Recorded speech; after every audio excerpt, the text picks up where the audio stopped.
신종 코로나 바이러스 관련 소식 계속해서 최진봉 성공회대 교수, 전지현 변호사와 함께 이어가겠습니다. 어서 오세요. 안녕하세요. 안녕하세요. 네, 문재인 대통령이 설 연휴 이후 첫 일정으로 두 번째 확진자를 치료 중인 국립중앙의료원을 어제 찾았습니다. 그 모습 먼저 보고 오시죠. 일반 국민으로서는 마스크를 착용한다거나 손쉽게 이런 것만 제대로 잘 지켰고 감염병 공작 등에 과도하게 불안을 하시는 조금 강력한 선제 조치들이 조금 과하다는 이렇게 평가가 있을 정도로 그렇게 강력하게 발빠르게 시행될 필요가 문재인 대통령이 얘기한 것처럼 좀 과하다는 평가가 있을 정도로 지금 강한 대책이 지금 필요한 상황이 아닐까 싶은데 우선 지금 이제 중국 우한 이 코로나 바이러스의 발원지죠. 우한에 저희 전세기가 투입이 돼서 우리 교민들을 이제 의송을 해온다는 소식 지금 전해지고 있는데 이게 내일부터 이틀간 진행이 되는 거죠? 그렇습니다. 예. 그러니까 이틀간 2대씩 전세기 2대를 보내게 돼 있고요. 그러니까 네네. 총 4번을 사람들 데려오게 되는 거죠. 총 한 700명 정도가 신청을 한 것으로 알려지고 있고요. 네네. 현재는 37.5도 이상이 되면 탑승이 못하게 돼 있고요. 네. 우리 국민이 아닌 분들은 탑승을 못하게 돼 있습니다. 예컨대 한국분과 결혼하신 중국 분들도 왜냐하면 중국 정부가 중국인들은 밖으로 못 나가게 지금 법으로 막아놨거든요. 네. 그러다 보니까 본인들은 나올 수 없는 상황에서 한국 분들만 탑승이 가능한 상태입니다. 네네. 그래서 아마 우리 정부 입장에서는 가능한 우리 교민들이 빨리 좀 데려가 달라고 요청이 많이 오고 있는 상황이고요. 예. 그런 상황에서 빨리 우리 국민들을 국내로 데리고 와서 감염병으로 또 보호할 의무가 있기 때문에 그런 차원에서 아마 전세기를 임대한 걸로 보여집니다. 네, 변호사님 이 과정에서 무엇보다 검역이 중요할 텐데 전세기 탑승 전이나 귀국 후에 검역 어떻게 이루어진다고 하나요? 네, 일단 탑승 전에 지금 발열이 있는지 아니면 구토 증세라든지 호흡곤란, 기침이 있는지를 적시하도록 돼 있습니다. 만약 여기에 대해서 허위 사실을 적시를 하거나 사실을 은폐한 경우에는 검역법에 따라서 처벌을 받을 수도 있고요. 네네. 그다음에 일단 고열이 나거나 이런 코로나 바이러스 증상이 있는 사람은 비행기에 탈 수가 없어요. 우한 지역에서 중국 정부에 의해 격리가 되고 네. 비행기에 탑승한 이후라든지 귀국한 직후에라도 바로 이런 증상이 발생을 하게 된다면은 국가 지정 음압 병실로 이동을 하게 돼 있고 네네.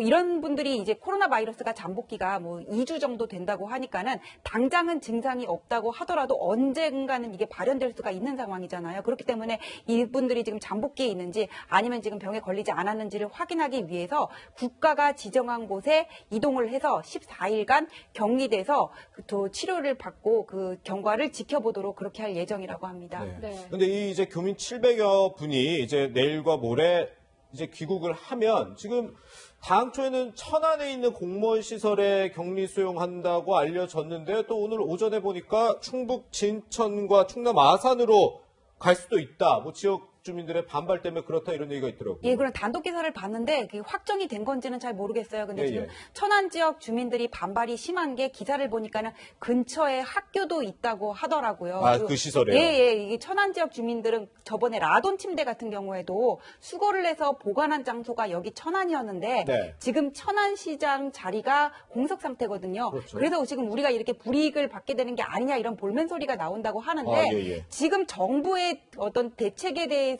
국민들이 100% 신뢰를 못하는 거는 두 가지가 있다고 봐요. 일단 정부 통제 면에서 정부가 이런 코로나 바이러스의 이동 경로와 네. 그런 검역에 대해서 완벽한 정보를 확보하고 있는 게 아니냐. 일단 환자가 발생하고 네. 뒷북 행정을 하고 있는 게 아니냐. 지금 거기에 대한 의혹이 나오고 있고 두 번째는 뭐냐면은 이미 공항에서 그리고 의료기관에서 1, 2차 방역선은 뚫렸단 말이에요. 그래서 그렇죠. 4명의 확진자가 나오고 이 사람들이 100몇 명을 접촉했다고 하는데 그럼 이게 어디까지 퍼질지 국민의 불안감이 알 수가 없는 상태고 세 번째는 네. 어제 마스크랑 손 소독제를 사러 돌아다니셨던 분들은 아실 것 같은데 네. 대부분 품절돼서 저도 못 샀거든요. 예. 이런 거에 좀 빨리빨리 정부가 확보를 해주고 대응을 해줘야 되는데 지금 여당의 원내대표 나와가지고 중국은 우리의 친구다. 중국은 우리의 친구가 아니라 우리 국민의 안전이 우선이다라는 얘기가 먼저 나와야 되거든요. 네. 이래서 국민들의 어떤 불신이 지금 쌓여가고 있는 상황이 아닌가 싶습니다. 그렇군요. 네, 평론가님, 변호사님 말씀처럼 지역 주민들의 반발 잘 이해가 안 가는 건 아니지만 당장 내일 이제 귀국자들이 올 텐데 빨리 결정돼야 하는 거 아닙니까? 그렇죠. 제가 볼 때는 결정을 했을 가능성도 있다고 봐요. 공식적으로 발표를 안 했죠. 네네. 발표를 하게 되면 또 주변에 있는 주민들이 반발하실 수 있으니까. 네네.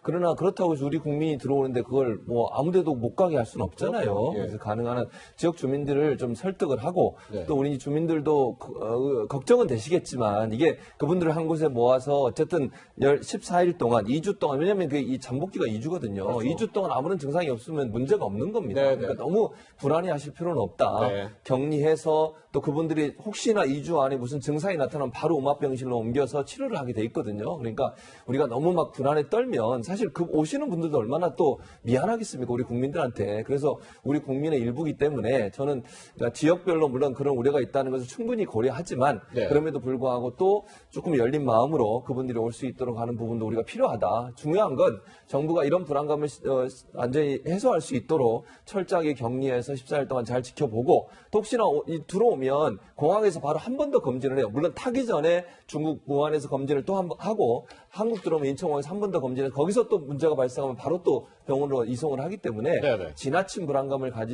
가지시고 너무 이렇게 배척하시는 것은 바람직하지 않지 않나 이런 생각이 듭니다. 네. 이렇게 좀 많은 분들이 전염에 대한 걱정을 하면서 특히 어린아이를 둔 학부모들이 많은 걱정을 하고 있는 것 같은데 실제로 지금 어린이집 등의 분위기는 상당히 좀 심각한 부분도 있다고 합니다. 저희가 취재를 했습니다. 한번 들어보시죠. 네, 절반. 네, 많이 안 나오고 있어요.